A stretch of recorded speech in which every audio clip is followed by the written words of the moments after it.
RTS Info, Georges Pop. Le gouvernement de Donald Trump a autorisé une nouvelle exécution capitale ce jeudi, ignorant les appels à la clémence en pleine pandémie.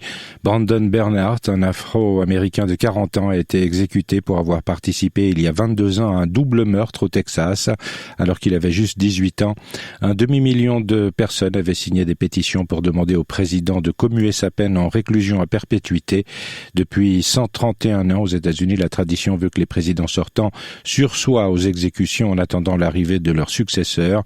Donald Trump, qui ne reconnaît toujours pas sa défaite, a planifié 4 autres exécutions d'ici la prestation de serment de son successeur le 20 janvier. Le président américain a par ailleurs annoncé que le Maroc allait normaliser ses relations avec Israël. Les États-Unis vont en contrepartie reconnaître la souveraineté marocaine sur le Sahara occidental. Les dirigeants de l'Union européenne réunis en sommet à Bruxelles ont décidé hier soir de sanctionner les actions illégales de la Turquie en Méditerranée orientale. Les mesures décidées seront des sanctions individuelles et des mesures supplémentaires pourraient être décidées si la Turquie poursuit ses actions. Le gouvernement de Recep Tayyip Erdogan poursuit des explorations pétrolières sous la protection de son armée sur des zones du plateau continental maritime de la Grèce et de Chypre que la Turquie revendique en violation du droit international selon les Européens. Par ailleurs, les États-Unis sont eux aussi sur le point d'imposer dès aujourd'hui des sanctions à la Turquie après son acquisition l'année dernière de systèmes de défense aérienne russes S-400.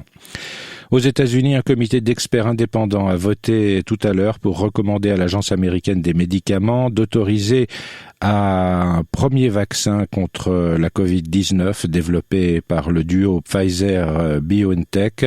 Le feu vert devrait suivre dans les prochains jours et la vaccination aux États-Unis pourrait commencer dès la semaine prochaine.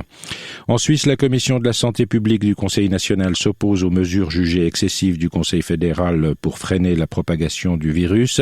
Elle demande au gouvernement de limiter les nouvelles restrictions aux cantons où la situation épidémiologique l'exige. Les studios Disney annoncent un nouveau film de l'univers Star Wars pour fin 2023. Il sera intitulé Rogue Squadron et cette histoire se déroulera dans le futur de la galaxie. Elle suivra une nouvelle génération de pilotes selon les studios Disney.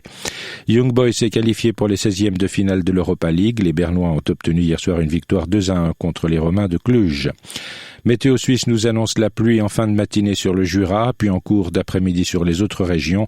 Il devrait neiger des 1200 mètres. Il fera entre 2 et 5 degrés. Sur le Jura, le Bas-Valais et le Chablais, on peut s'attendre à de fortes chutes de neige entre vendredi midi et dimanche matin. Les décodeurs avec Ifolog.